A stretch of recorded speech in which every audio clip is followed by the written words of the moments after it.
Assalamu alaikum rahmatullah. Peace and blessings and keep up the lessons. Are you ready? Let's get it.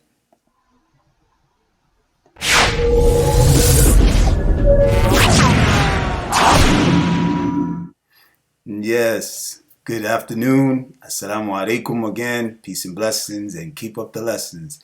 This is your brother Taalib from the Brother Taalib Show. And today, of course, this is my segment on Islam, the Islamic segment, the faith segment, and the whole nine in relation to faith. So basically, what we're going to talk about today is also a continuation of what I spoke, and I did two videos. One was the first, and then the other one was the second part 2 video of dealing with, my position with Pan Africanism. And being that as such, to go in first, also remember please to subscribe, click the link, click the like button. Hopefully you like this video, and in relation to that, I can understand some of you may not be agreeable with it, being that I'm the subject matter that I'm speaking on, and it is not in the likes of what is pretty much trending with our Afrocentric people and brothers and sisters in the Afrocentric area of diaspora and repatriation and going back to Africa and trying to get reconnected with their heritage and their people, which I'm one of them, but I'm not, and I do not subscribe, and I'm not, as I said in my other videos, to Pan-Africanism or Black nationalism or pro-Black. Any of this is considered to me, as I've learned, and other scholars and people who have knowledge of the others' understanding of them, is just another form of nationalism. It comes from, more, of course, it's more of a Black Afrocentric nationalism. It's not from other nationalisms of other people, of course, but it is our people's nationalism. And every human being has their form of nationalism. And in Islam, the point is, this is the Islamic and the faith-based video, that we don't have in our faith nationalism. There's no place for that. There's no need, because Allah sent the Quran to mankind. He sent the religion of Islam to mankind, not just to us as African people, not just to the Arabs. A lot of people say this is the religion of the Arabs. No, not just to our Arab brothers, not just to the Asian brothers, not just to, because there's different nationalities that are Muslim on this earth today. Yes. And they make up a big percentage of the human race, and it's growing extensively still. It's the fastest growing religion in the world. The most populated religion is Christianity, we know that, but the fastest growing religion in the world is Islam, and it's for a reason, because it deals with the problems and gives solutions to the people's problems in the world, and it changes a human being, and that's my point. But again, the point is that I know some people are not comfortable with that. I'm dealing with that issue, and you may not choose to subscribe, you may not choose to watch the video or continue if you actually get in, but do so if you're an open-minded person, if you have a sincere heart, that you really want to know the truth, that you want to go beyond just being led by people and influenced by others, but you want to also know all areas. You want to know what's all areas that I need to know that'll make my life better, that'll benefit me in this life, benefit me in my daily life, or throughout just living throughout the entire wherever I am at and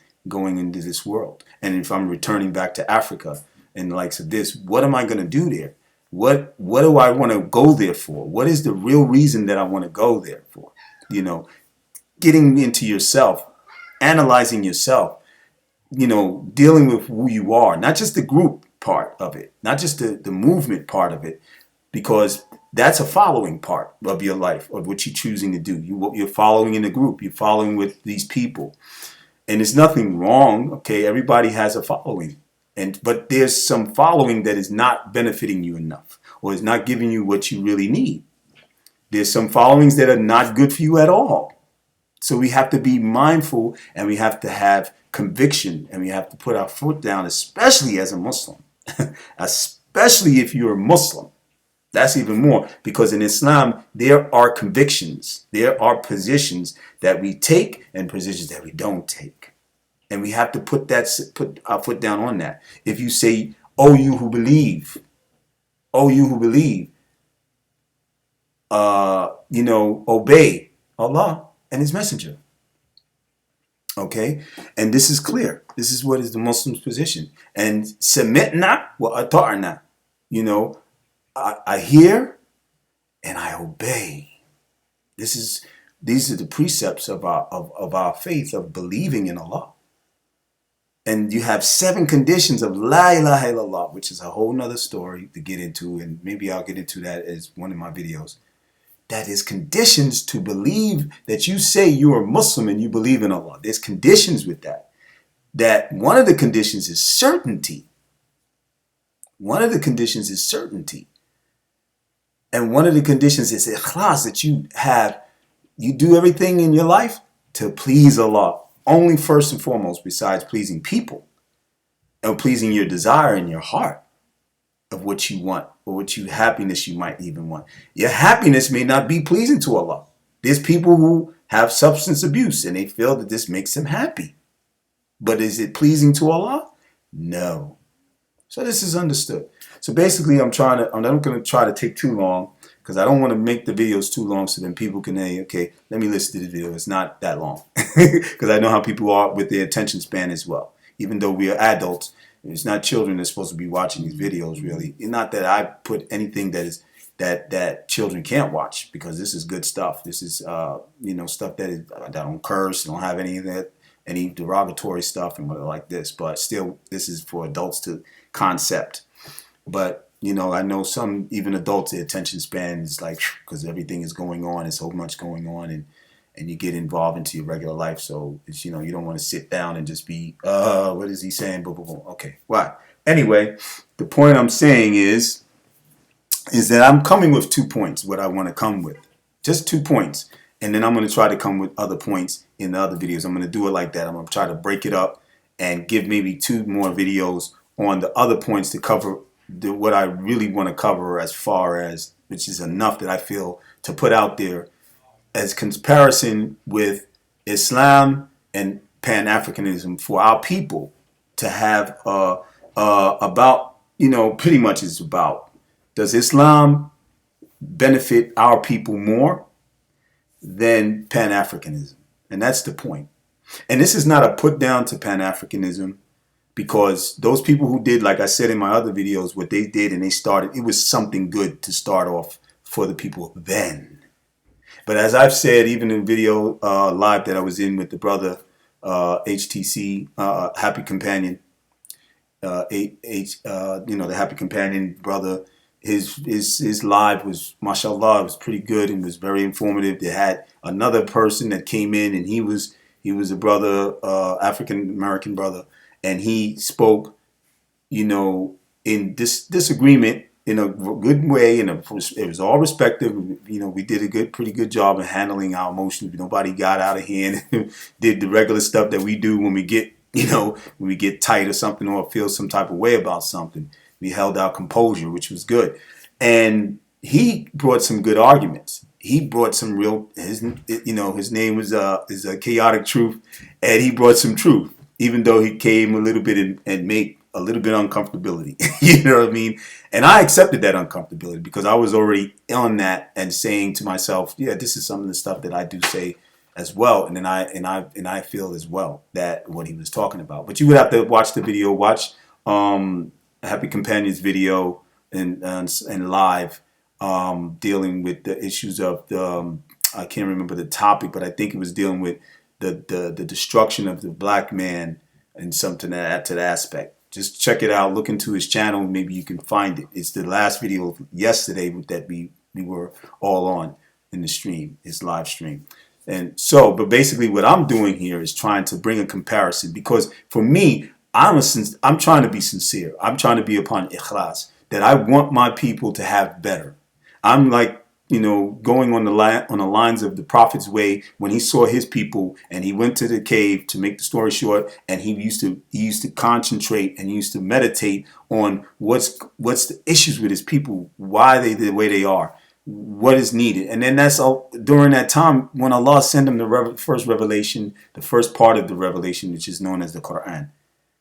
And from there he was a prophet, and he was given the mission to take to his people, as well as all mankind, not just the Arabs, but his people was the first people that he was seeing. But Allah gave him the Quran for mankind. So his people were included, of course, not just for to go to all the different parts of the world, but to speak to his people and go outside of that and expand this message, And the message is what? Islam.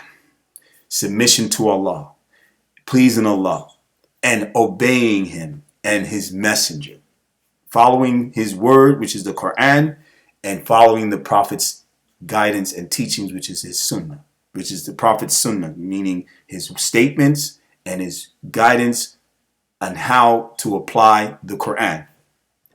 And why is Islam, as for myself, as I'm bringing it to you, as many other scholars that are above me, of course, because I am not a scholar. I'm a student of knowledge that have learned under scholars, and to the extent that I did, and whatever knowledge I have, I'm going to only give to you. I'm not going to give you past the knowledge I don't have.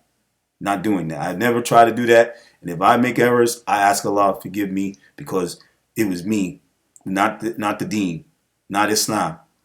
And do not blame Islam for my errors. That's me. I'm imperfect. I'm wrong. Just like the other Muslims are done wrong, and some of us perceive them as, hey, this is it. This is Islam. No, it's not Islam. It's the wayward Muslim, or is the erring Muslim, the Muslim making the mistakes and doing the errors and misinterpretations and don't understand his faith right.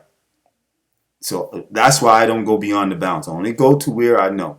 So basically, I did my research and I've learned to understand that, as I already knew, but I went through some tafsir on the surah. And the first point that I want to give to you is Islam is a faith. Okay, let me just make sure I'm reading to make sure it's clear. Islam is a faith and a complete way of life. That's the first point. In contrast to Pan-Africanism, is not a faith and a way of life at all. It's an ideology and a social internationalistic faith. Now, check that word, internationalistic, meaning it's not just based in a one nation of a people to be nationalistic. It's so other diasporans, as we know, other Africans around the world are being included into this ideology, to where that which they want unity, they want solidarity, they want pursuit of upliftment and growth for African people in the continent and diaspora, which this is good. But it's an idea that does not have to see, in my belief in Islam, is complete. We already live in this life. We're already living the justful living of human beings, African as such, our African ancestry, our African people, our African culture, to have its rights to whatever all other human beings should have rights to, or that they have rights to already. We deserve that right too. So that's already there in Islam.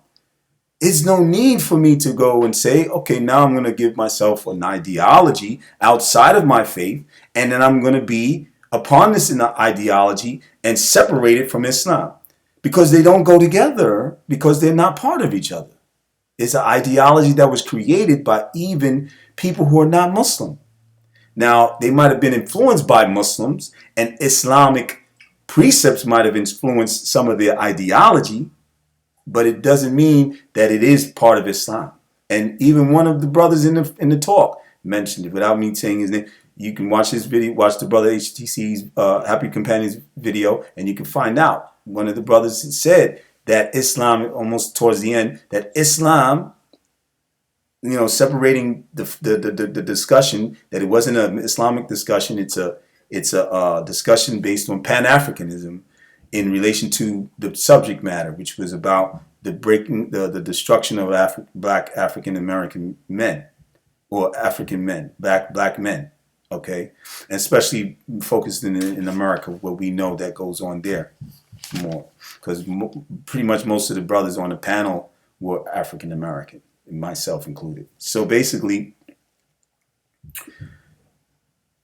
the Quran brings enough proof to this, clear proof to this statement that Islam is the complete religion and way of life for us as Muslims, let alone the non-Muslims. The non-Muslims, we do not expect you to accept until you accept Islam in your heart.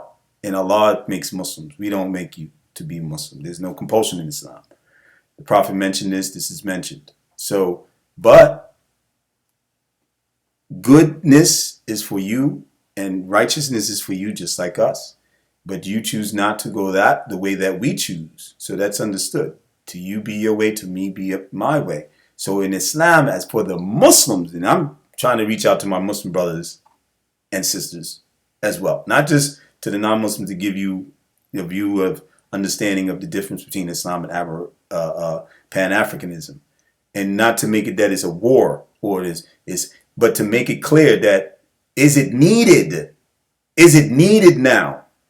Because it was maybe needed then, because people in the generations that were stripped from where their ancestry was from and didn't know their history, didn't know that they were Muslim majority, and they had some traditional, like the brother said, and even in that video, that we were from the people who came, our ancestors who came over by the slave mastery or oppression that was being done upon them and stripped away from their country and kidnapped from their country and taken.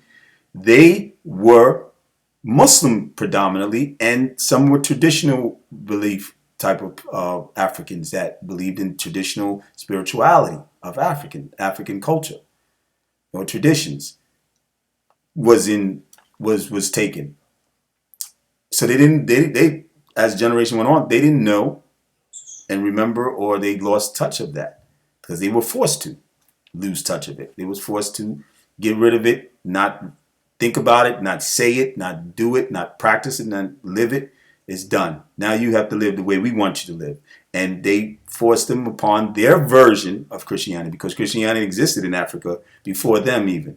But it was the true version, as in the early parts, even before Islam, through Muhammad sallallahu alaihi wasallam, it was the origin of Isa's teachings, of Jesus' teachings, okay, and his companions or disciples. So that's a whole nother story too. But they were forced upon Christianity of the version of the European, the version of the Taalib, as they call them. Okay, so basically, the point I'm saying is that there's ayats in the Quran, and this is from Surah Al-Ma'idah.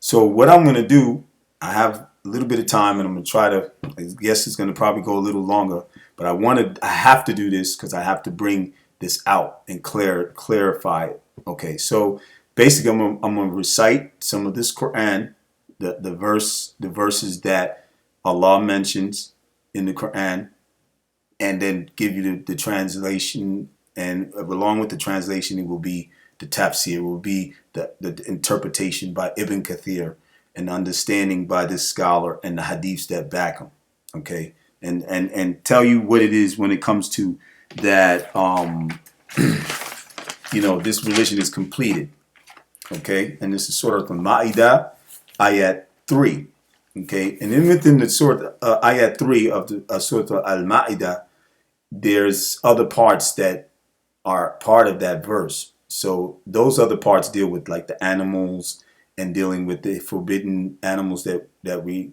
can't eat of, like swine, and deals with what we can eat.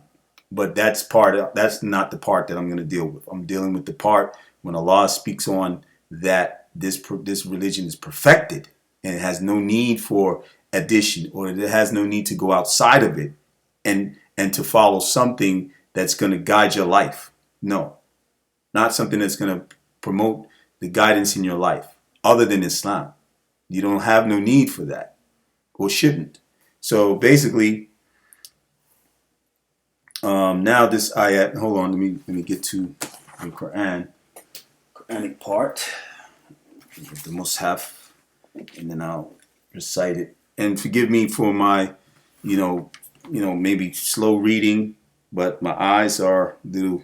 I'm 51 now. Don't look, maybe look it, but my eyes are a little weak now these days, and also I have to shapen up on my Arabic reading again because I haven't read as much as I used to due to being back in this country. And there's no excuse. There's really no excuse. But, having to hustle and bustle and not spend enough time, I got to make more time. So that's like for maybe all of us, those who are Muslim, know what we have to do and get better with our deen.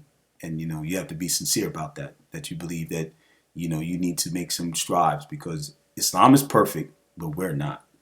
And in order to be better is you strive with your Islam to be better, not to leave off from it and be weak and slacky and also compromise your faith. So that's what I'm saying. But anyway, here we go. أعوذ بالله من الشيطان الرجيم فلا تشك. Oh, sorry, that's the wrong part. Forgive me. Bismillah. اليوم أكملت لكم دينكم وتمت عليكم نعمتي ورديت لكم الإسلام دينا. Okay, so basically, I will break it down as best as I can. And the translation is that, and I'm going to break it down with the tafsir, of course, is that this day I have perfected your religion for you and completed my favor upon you and have chosen for you Islam as your religion. Okay? Now, there is, of course, parts that go with this that deals with the eating part. So we're going to leave off from that and just deal with the part that this part of the verse is well used by many Muslims and scholars as well. So they only use that part to bring out the proofs and meanings to uphold the position of Islam, unlike all other religions or beliefs or way of lives. Okay? And some people, A'udhu billahi min al-ayn, may Allah protect me and all of the Muslims from, the ayn, the jealousy and envy, because maybe they feel that we say, well, the religion of Islam is perfect, and then we're leaving out any other person's belief. That's not what we say. This is what Allah says.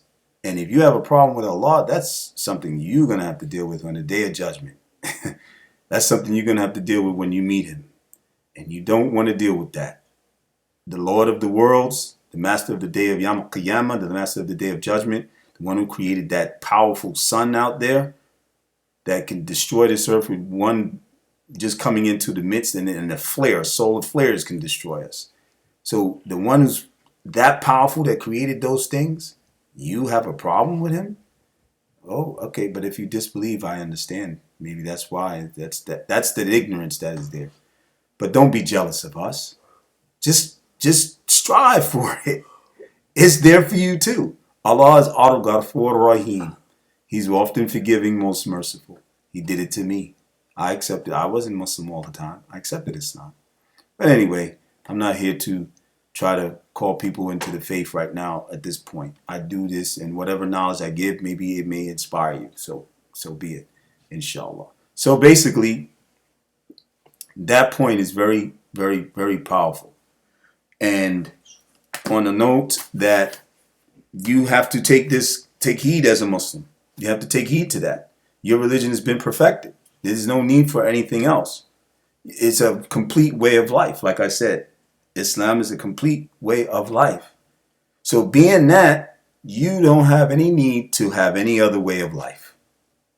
And if you think so, then you have to bring proofs and evidences to show that which you think is going to give you benefit more than Islam. And see, Islam deals with many different areas of what we dealing with, what we need to deal with. It deals with things that we need to have dealt with, and especially things that we have that are making us struggle even more. Besides the struggle that the human beings that we have been oppressed by, the Tubab and the I forgot how to say it in that language, Swahili form, in Nguza or something. I can't remember. I'm just learning it, and but basically they oppressed us by Allah's leave. Allah allowed this for reasons, and Allah knows best. I'm not going to get into that, but it happened. So why right now at this time are we doing still things that are actually even still oppressing us? Because we haven't gotten hold of our heart and to change the condition in our hearts to be better people. And we haven't gotten a hold of what's in our brain and the things that we have been conditioned in our brain to think that this is okay for us to do, and it's fine for us to do this, and it's fine for us to know this, and it's fine for us to watch this, and it's fine for us to carry out ourselves into these different subcultures and groups and this and all that. And we're not realizing that Islam has the solution to all those areas. And then again with this verse, there's talking about how you should eat. Islam deals with how you should eat and what you shouldn't eat. Deals with women having menses and how they need to clean themselves. Dealing with a woman. And any other beliefs and religions that I ever dealt with never came to tell a woman how to do that. Let alone how the man has to go to the bathroom and wash his private area so he can be clean before he even cleans himself for, which is called ablution. We call it wudu, ablution, before he even prays to his Lord, because his Lord loves cleanliness. Look at what it does to the person when it comes to being a person of a good diet, eating properly, when it comes to a person having proper hygiene. Islam teaches hygiene. Islam teaches medicine. Like the people who are going and putting vaccinations and this in their life, they're making it part of their life. When you put in your arm, you're making it a part of your life. You're putting it in your body.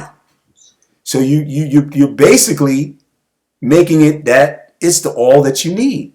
When Allah gave us the earth and he took us and made us out of the earth, so all the things that are in the earth, a good portion of things are in us, like water, like vitamin C, like vitamin D, like vitamins B6, but all these different types they lie in our body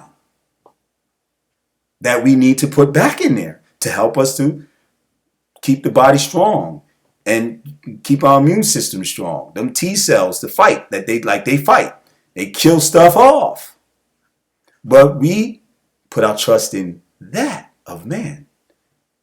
So this is the point. Islam is not of man. Islam is from the creator of man. So we put our trust in what man-made things that they make, especially if they don't come from Allah, directly from Allah and his messenger. What happens? It's limited, and it can eventually deteriorate. Anything that's not Allah and he did not create it for everlasting living is going to deteriorate. But Islam is not going to deteriorate because it's from him. It's from Allah. It's his kalam. The Quran, as I read out of and recited to you, is from Allah. It's his word. It has no deterioration. It's been here for all these thousands of years, going into, it's going to be maybe 2,000 soon. And when this Quran is still going to be in the minds and the hearts of the people. Not just in the book, not just in the book form, which is paper and pieces of materials to make it as a book. But the writing is in Arabic. This is preserved. That's all. It's for preserving the Arabic. But the Arabic is also preserved in here, in the heart. Because Allah said it. He perfected his religion, and part of perfecting it is the Quran. That's a major part. So basically, back to the point, the Quran is telling us right there with the proof. This is Allah's proof that we have no need for nothing else but his deed. basically. And let me read the tafsir so you can get tafsir from what they're saying. Allah said, and this day those who disbelieve have been given up all hope of your religion. Ali bin Abi Talib. Oh, excuse me. I'm sorry. That's the wrong part. That I'm going to get into that. That's part of the verse too. I'm going to get into that later in another time because that deals with, when the the non-Muslims lose hope that they can get you away from your deen to come to their faith, because the Muslims are strong. The ones mainly back then. Subhanallah, we're weak now. We compromise our deen so many times over. It's sad. And even I'm speaking for myself. Myself for me, my desires. I might compromise my deen for my desires of certain things that I know shouldn't be doing. And I'm talking on not to tell you what I do, but to tell you as a general basis, as a human being, a Muslim imperfect man, that maybe my desire might be like at the time more prevalent for me to partake in than what my deen says to do and not to do. And that's the general basis I'm trying to bring to you. We gotta know this. If you're sincere in your deen and you have that sincerity, which is ikhlas, and then you're certain that your deen is what is said, what I just said from the Quran, you believe in that.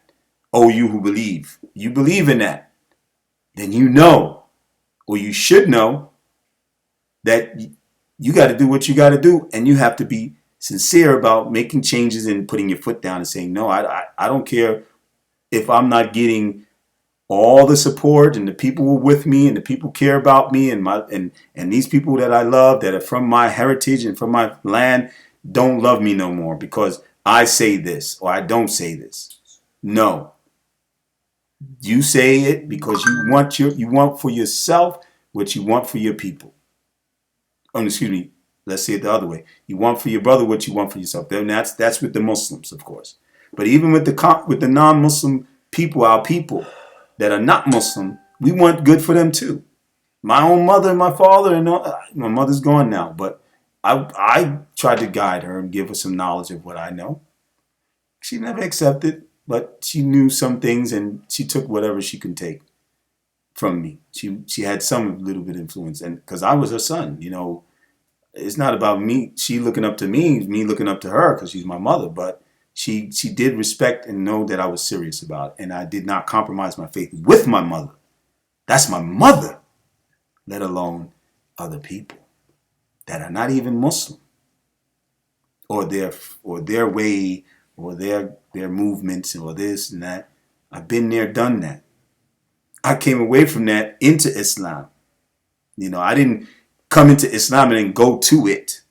And we got to be careful. And that's the point I'm saying. We got to know, because is this going to give us the benefits that we really need? Because if it was, as it did when it first started, it should have been. And we shouldn't be in our situation right now. Excuse me. We shouldn't be in our situation right now. If this was the solution to our problems. If it was the change, if Marcus Garvey, one of the main founders or forefathers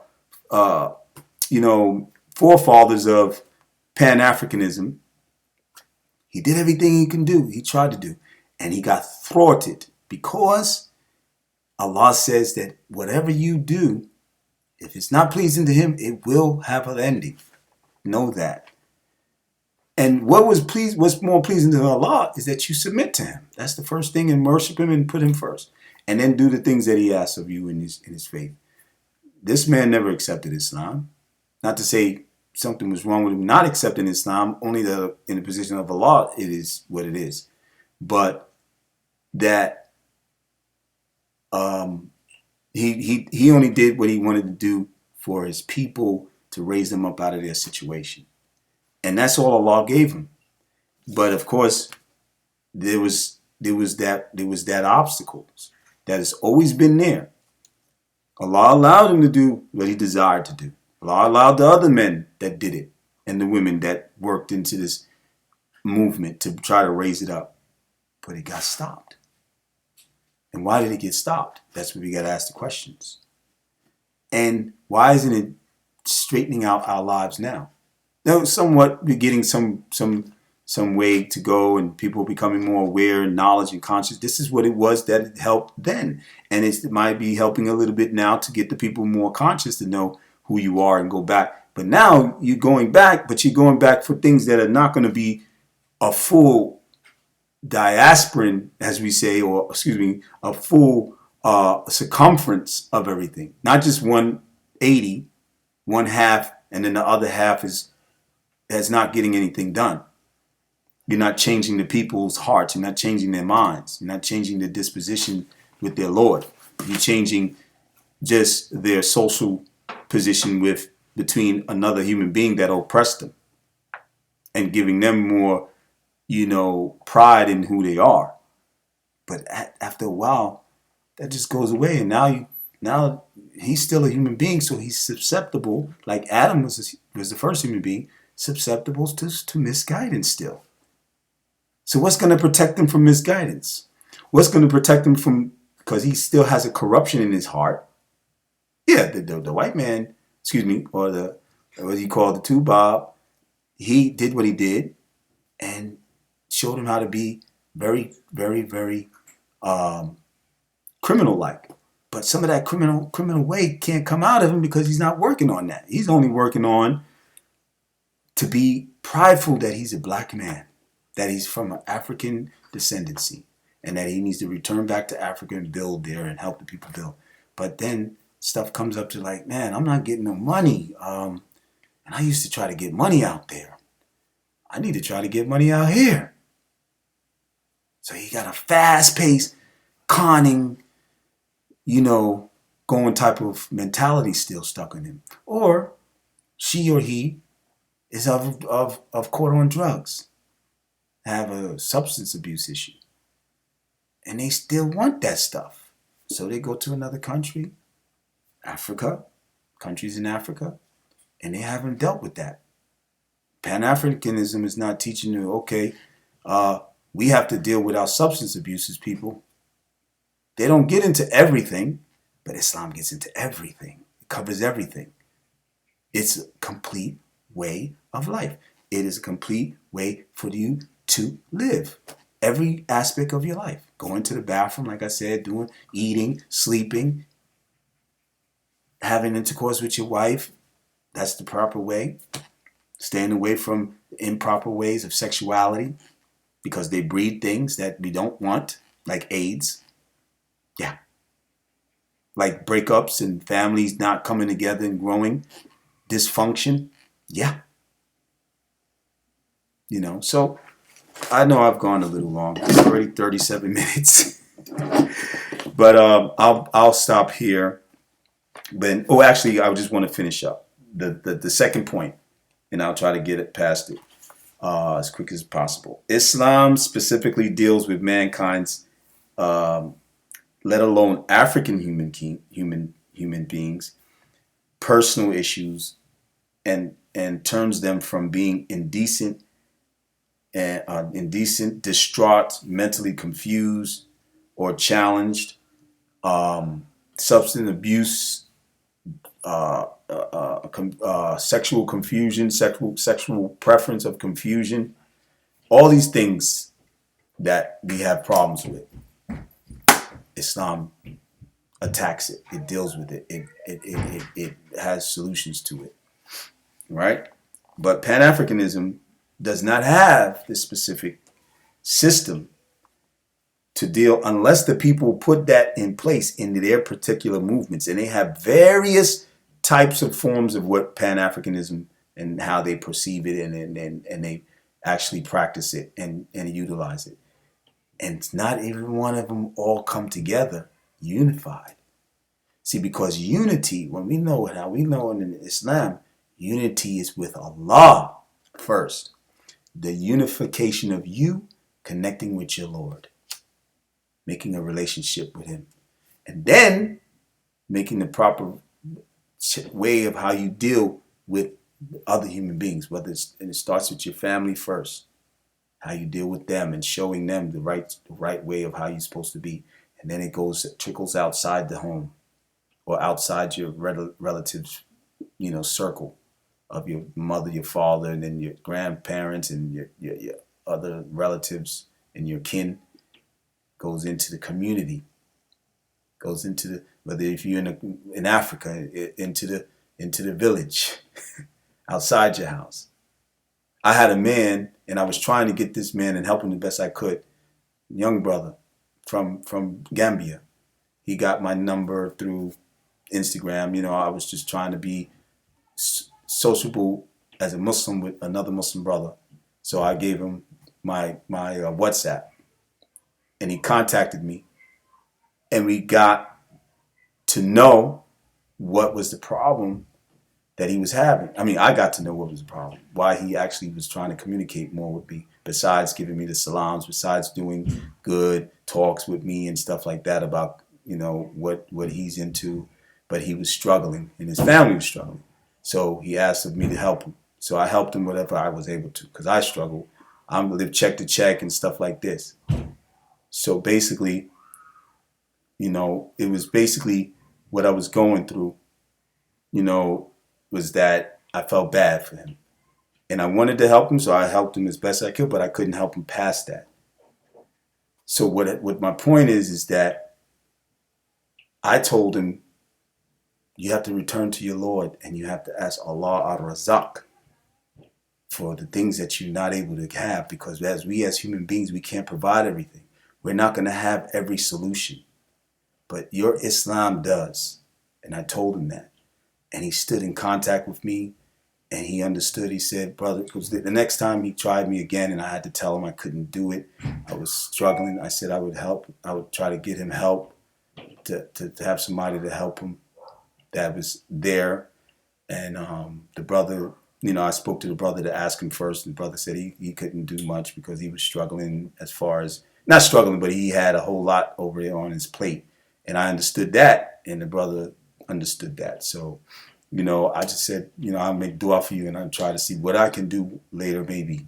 But my situation is tight too. So, but ultimately what it is just trusting Allah, and knowing that He has this fulfillment for our life.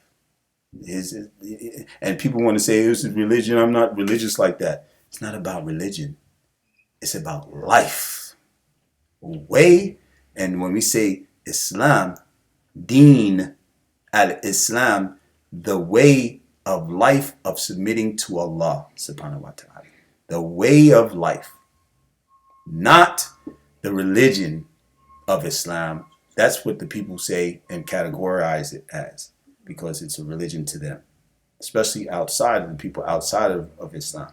They don't understand the true meaning of what it is. Deen al-Islam, the way of life. So it's a way of life that you have everything you need. And that's the point. Oh, and again, some of the issues with it is that these, as I was trying to say, there's things that you're not able to provide everybody. The Afrocentric groups, or Pan Africanism, but before that was black nationalism a little bit, and all these different groups, they try and they strive to do what they can. And I give the credit due to what was done. I give the credit to whatever was done that was beneficial to our people. But ultimately, it's not a way of life. None of them was. Some people tried to make them a way of life, but due to the vices that still were there, corruption set into each and every one of them.